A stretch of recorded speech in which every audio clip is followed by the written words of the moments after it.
Mori Qazaq Avtonom nahiyesi Tangirtağıning shimoliy etigiga joylashgan bo'lib, Moridagi Uyg'urlar Tangirtağıning bag'ridagi eqin beshiga joylashgan bo'stonliqlarda o'ltiraqlashgan. Ular qadimdan tortib chorvachilik, dehqonchilik va ovchilik bilan shug'ullanib kelgan. Moshundaq o'zgacha egilik shakli va turmush usuli tufaylidan Moridagi Tangirtaq Uyg'urlari o'ziga xos madaniyat an'anasini yaratgan va hozirga qadar saqlab davomlashtirib mangan. Ularning madaniyati garchi Turpan o'ymonligi madaniyat chambirki doirasiga tava bo'lsa-mu, lekin ularning tog'liqlar xos aloydiligi nihoyatda gavdalik bo'lib, bo'stonliq madaniyatiga o'xshamaydigan madaniyat andisini hosil qilgan.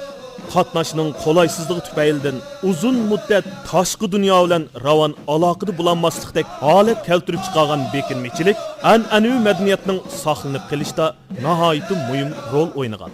Bo'libmi, ularning muqam mashrablar va urf-odatlarida bu nuqta nihoyatda gavdalik ifodalandi.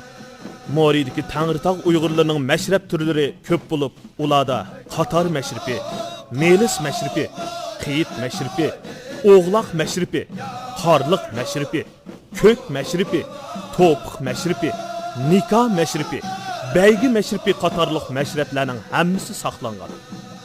Vahalenki bu məşrəblərinin köpü toy örf adətləri ilə ziş birikib ketken bo'lib, toy məşrəbləri alaydı salmaqni egəllaydi. Mori Uyg'urlarning har qanday to'yda odatda chash tushirish məşribi, chash o'rish məşribi, nikah məşribi, melis məşribi, çöçürü məşribi, qiyit məşribi, qoro məşribi qatarlıq çoğun kichik məşriblər ötküzülür. Mori Uyg'urlarning to'y mərikisi odatda 3 kun davomlashadi. Ya'ni birinchi kuni issiqlik, ikkinchi kuni nikah, uchinchi kuni qoro. Issiqlik kuni yigitning ota-onasi qiz tarafga to'yliq so'g' salomlarni ep boradi. Qiz yigit o'z qo'ldoshlarining uyida yuyinib, tarinib, to'y tayyorligini qiladi. Hamda bazmi qilib ko'ngil ochadi. Ikkinchi kuni qiz tarafda qiz yigitning nikohi o'qilib bo'lgandan keyin cho'ng kichik ayol hammalar so'rin tuzib, nag'michilar mashrab naqshlarini aytib, nikoh mashrab o'tkaziladi. Mashrabdan keyin qiz o'z uyidan yigitning uyiga ko'chirildi. Yigit o'z do'stlari bilan qizni otliq ko'chirib mangdi. Qizning tog'isi qizni otga mingashtirib ep mangdi. Qizning do'stlari qizga hamroh bo'ladi. Nag'michilar yo'l bo'yi qiz ko'chirganda o'qiydigan hayyal naqsini aytib mangdi.